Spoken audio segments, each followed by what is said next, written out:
We can explain the difference between a tantrum and a meltdown thinking about Dr. Dan Siegel's HANDS model of the brain.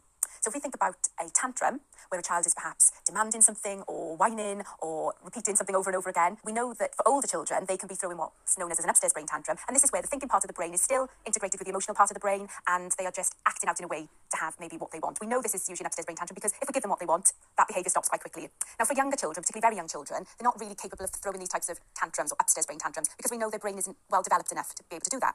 With younger children, what they're usually having is what we call a downstairs brain tantrum or a meltdown, where the thinking part of the brain has disconnected from the emotional brain, so they've flipped their lids and they are very overwhelmed by these big feelings. So they're in something that we sometimes call as emotional flood. And I think, again, part of our role is to help calm them, bring them back to a state of calm before we can actually respond to that behaviour.